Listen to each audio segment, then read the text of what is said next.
तुम्हाला काही कळतं का? कशाला त्या कमूला काही बोलायला गेले? तिने काय केलं म्हणजे? मला कस्तुरीचं वाईट वाटतं. अगं किती मेहनत घेते ती, पण कोणाला तिची कदर नाहीये. मला माहितीये, म्हणूनच एक आयडिया आली आहे माझ्या डोक्यात. कस्तुरी, मी सांगते ते करशील? काय करायचं? ये इकडे. ऐक, तुला कमून काय सांगितलंय? का भाईच्या मनात तुझ्या बाबांबद्दल वाईट साईड भरवून दे. आता आपण नेमकं ह्याच्या उलट करायचं. तू भाईच्या मनात कमू बद्दल वाईट साईड भरवायचं. अगं बाई, आपल्याकडे वेळ नाहीये. हे बघ, काट्यानंच काटा काढावा लागेल. तू फक्त भाईला एवढंच सांग का कमू घरावर सत्ता गाजवते, छळते, त्रास देते. अगं हीच संधी आहे. मी तुला परत परत सांगते, पहिली आणि शेवटची संधी आहे ही. आता कसला विचार करत बसली बाई? आपल्याकडे वेळ नाहीये, घाई कर. ती बया कधी दत्त म्हणून हजर राहील सांगता येत नाही. आत्या, मी नाही करू शकत हे. मी मम्मींबद्दल असं वाईट साईट नाही बोलू शकत. अगं तुला वेळ लागलाय का? आत्या सॉरी, मला खरंच नाही जमणार. अगं पण भाईच्या मनात कमू बद्दल काहीतरी भरवायची हीच एक संधी आहे बाई. हीच आहे संधी. असं काय करते तू? कला, अगं कशाला उगाच तिला त्रास देतेस? ती नाही म्हणते ना. तुम्ही सुद्धा त्या कमूची बाजू घ्यायला लागले. तुम्ही विसरताय का? आत्ता थोड्या वेळापूर्वी तिनं तुमचा पाण उतारा केलेला आहे. पुरुषार्थ काही आहे का नाही हो तुमच्यात? त्या मला ओरडले असतील, माझ्यावर चिडले असतील, पण त्या ह्या घराच्या मालकी नाहीत. ओ पदरी पडलं. तुम्हाला काही कळत नाही. तुम्ही तर गप्पच बसा. कस्तुरी, बोल पटकन, चल. आत्या, मला खरंच माफ करा, पण मी मम्मींबद्दल असं वाईट साईट नाही बोलू शकत. काही झालं तरी त्या मोठ्या आहेत. मला नाही जमणार. कस्तुरी, अगं ऐक माझं. तुला फक्त अगं जे खरंय तेच बोलायचंय बाई. मी खोटं बोला असं कुठं? कस्तुरी, ए बाई ऐक.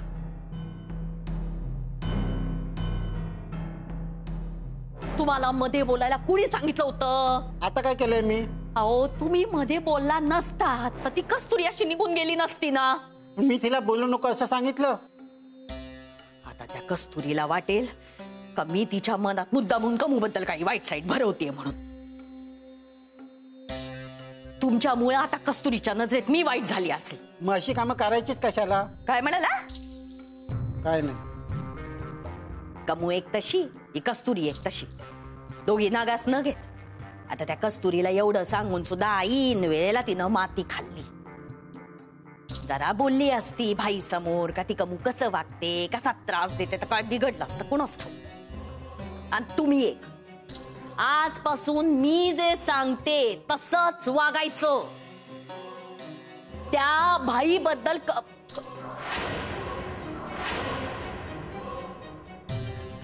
आओ आज चला बरं, तुम्हाला आज सांगते. चला लवकर.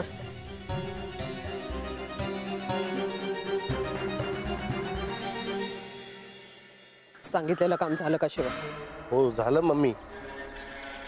मम्मी तुम्ही टेन्शन मध्ये दिसताय. घरात माझ्या भूतकाळाविषयी माहिती काढली जाते शिवा. मम्मी मी कुणाला काय सांगितलेलं नाहीये. मी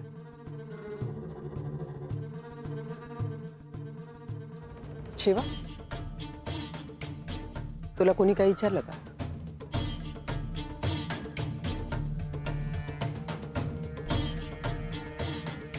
शिवा,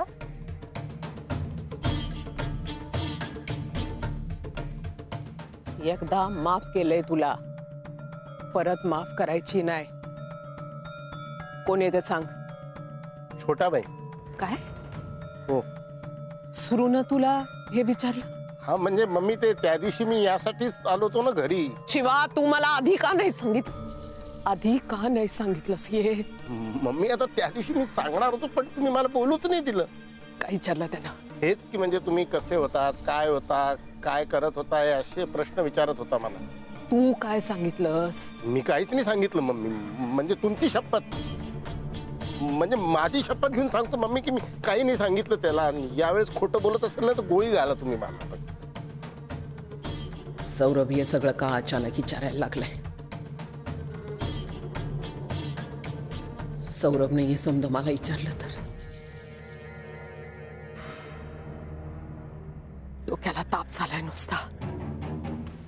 कोण त्याच्या डोक्यात हे समजा भरवतंय ना हे शोधून काढलं पाहिजे बरं का शिवा. कोण असेल? तू, कला, सपना, हनुमंत, कोण असेल ज्यानं हे. मम्मी मी काय म्हणतो, तुमच्या भूतकाळाविषयी असं फारसं कोणाला काही माहित नसेल म्हणजे. पर कुणाची हिम्मत झाली? कस्तुरी तिलाच सुचतंय असं काहीतरी. तिनंच हे खूळ माझ्या पोराच्या डोक्यात घातलेलं असणार. स्वतः पुस्तकं घेऊन आली घरात, दुसरीकडे माझ्या भूतकाळाचं खूळ माझ्या पोराच्या डोक्यात घातलं. कैचित पकडायचा डाव आहे. 100% तीच आहे याला कारणीभूत. मम्मी मी एक बोलू का? बोल. म्हणजे मम्मी मला हे बोलायचं होतं की कस्तुरी वाईट मुलगी नाहीये. एकदा तिच्यावर विश्वास ठेवून बघा ना. तू एकदा विश्वास ठेवलास तिच्यावर, काय झालं माहितीये ना शिवा? तवा घरातनं बाहेर काढला, आता आयुष्यातनं बाहेर काढी ना तुला. त्या पोरीचं गुणगान माझ्या समोर करायचं नाही. हा मम्मी नाही नाही नाही बोलणार पुढे. त्या रमणलांचं काय? पैसे घेऊन ये त्याच्याकडनं. जा, गप्पा मारत बसू नको. घोडा दिलाय तो पूजायला नाही दिलेला आहे. डोक्याला लावायचा असा घोडा आणि पैसे घेऊन यायचे घरात. हो आज येतील पैसे. जा. हो.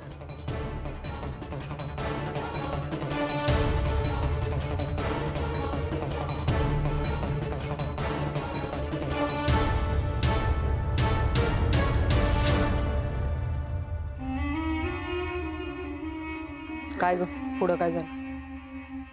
काय होणार बाई, काही ऐकत नाही ती पोरगी. शेवटी तिला वाटतं तेच करते. एकदम बापासारखीच आहे. कशी ऐकत नाही तेच बघते ना आता हिच्याकडं. कमू मला ना जरा बोलायचं होतं. बोल की पटापट. ते आग बाई पदरी पडलं. ओ या इकडे या. तुला काय सांगितलं माझ्या समोर यांना उभं करायचं नाही म्हणून? अगं कमू ते काय बोलतायत ते जरा ऐकून तरी घे ना. काय बोलायचंय? काय बोलायचंय? जे काय बोलायचं होतं, जे काय मी ऐकायला पाहिजे होतं ते सकाळीच ऐकलेले. अगं सकाळी ते जे बोलले ना त्यांना आता कळलंय का त्यांची चूक झालीये आणि म्हणूनच त्यांना तुला काहीतरी सांगायचंय. अगं पण हे सगळं तू बोलतीस त्याचं काय करायचं? नाही ग, त्यांच्याही मनात तेच आहे. वाटत तर नाही बघून असं. हो शरदराव गप्प का उभे आहात तुम्ही? बोला ना.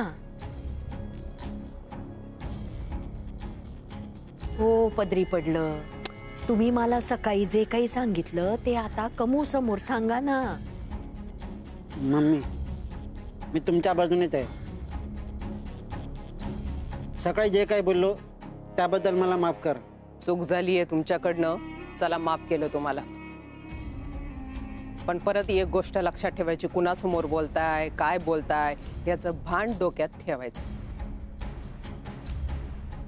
आणि मगाशी तुमच्यावर मी रागवले त्याला आणखी एक कारण आहे. शरदराव जरा माझ्या जागी येऊन बसा आणि बघा. ती पोरगी घरात आली, माझं घर, माझा भाई, एवढंच काय माझ्या पोराला सुद्धा माझ्यापासून लांब करायला चालली. आणि हे सगळं उघड्या डोळ्यांनी बघून मी गप्प बसायचं? मम्मी मी कमू ते सौरभचा काही फोन आला का? नाही आला का अजून? नाही ना. येईलच थोड्या वेळात. पण आज किंवा आल्यावर तमाशा होणार एवढं मात्र नक्की. मग काय करायचं? मग काय होऊ दे की तमाशा. तमाशाला कुणाचा बाप घाबरतोय? मी आहे तुझ्या बाजू.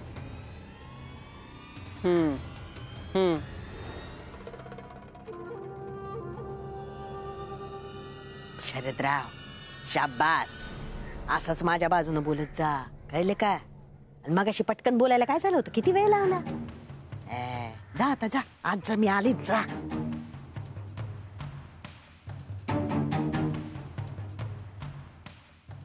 आता फक्त सौरभ आला पाहिजे का मग माझं काम झालं.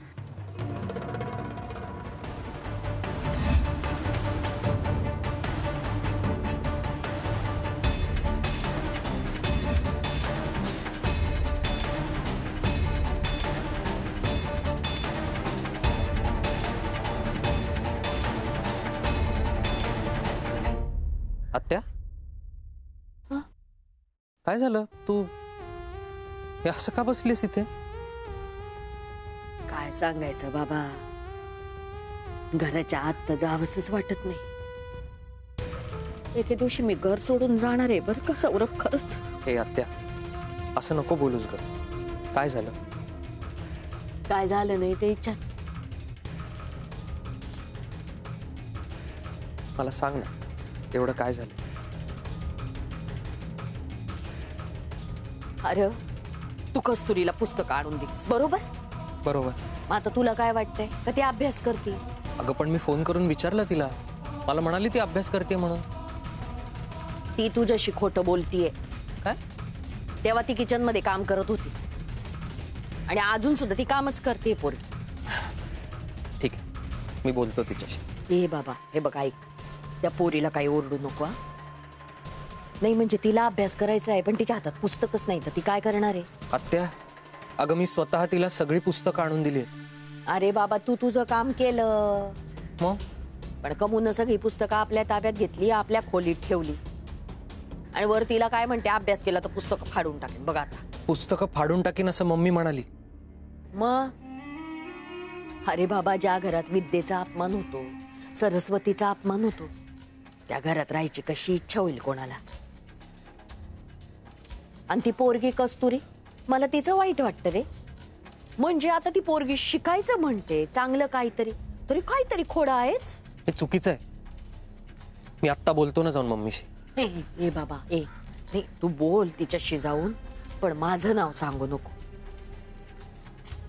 नाही म्हणजे मी काही तुला खोटं सांगितलंय, माझा हेतू वाईट आहे असं काही नाही, पण तिचा स्वभाव तुला माहितीये ना बाबा. आत्या काळजी करू नकोस, मी तुझं नाव नाही येऊ देणार. पण मला कळत नाही आपली मम्मी असं का वागते. तेच तर मला कळत नाही ना बाबा, काही असं का वागायला लागली. आता ती पोरगी काय म्हणते का मी शिकेन, आणि शिकून तिची इच्छा काय आहे का बाबा भाईला उभं करण्यात जर माझी मदत झाली तर ती होईल. म्हणजे चांगलाच विचार करून राहिली ना पोरगी, तरी ही कमव असं का वागते बाबा. तू काळजी करू नकोस, मी आलोय ना आता, सगळं व्यवस्थित होईल. आणि तू सारखं सारखं घर सोडून जायचं बोलू नकोस, हे तुझंही घर आहे. सौरभ, तू कस्तुरी आणि भाई या घरात आहे ना, म्हणून मी या घरात टिकले बरं का. आता या घरात तर राहावं अशी परिस्थितीच नाही. तुम्ही नसतात ना तर मी नसते टिकू शकले या घरात.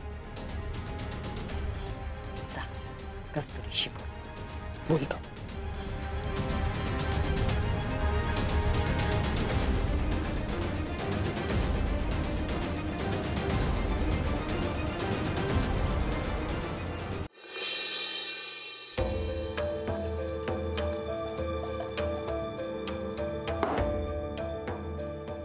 अरे आलास तू? आज छान अभ्यास झाला माझा. हो हो, मी आत्ताच आले खाली कामं करायला. सगळं कळतंय ना तुला नीट व्यवस्थित? हो कळतंय ना, आणि काही अडलंच तर विचारेन तुला. तुझी पुस्तकं कुठे आहेत कस्तुरी? आहेत ना, कुठे? मम्मींच्या खोलीत आहेत. मम्मीच्या खोलीत? हा, का?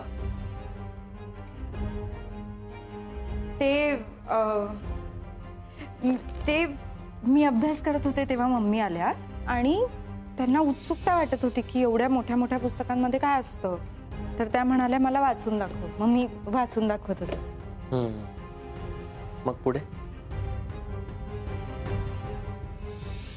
पुढे काय, मी त्यांच्याच खोलीत अभ्यास करत बसले होते. अच्छा, बर. तू काय इकडे गप्पा मारत उभा आहेस? जा जाऊन फ्रेश हो पटकन. काय झालं? मला खूप काम आहेत.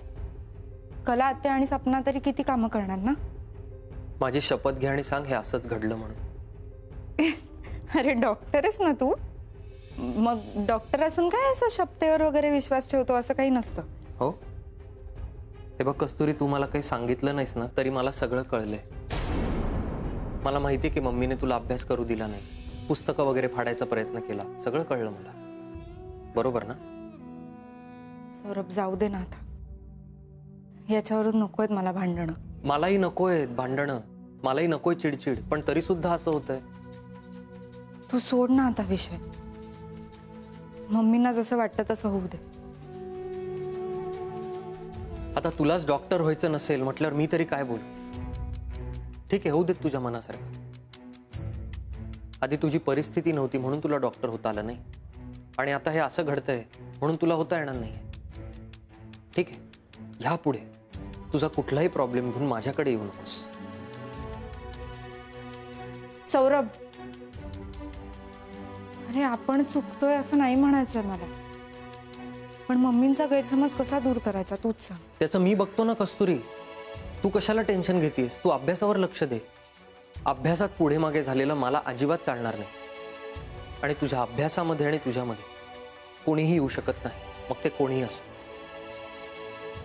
तू आता खोलीत जा, मी पुस्तकं घेऊन येतो.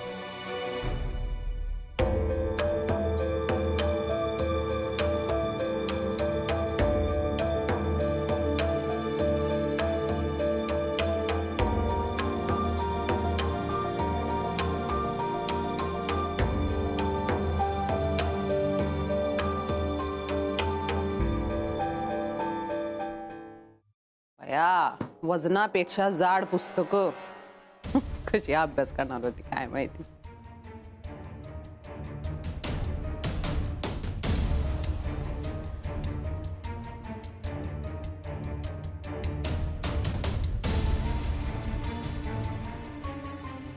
काय बोलायचं नाही वे.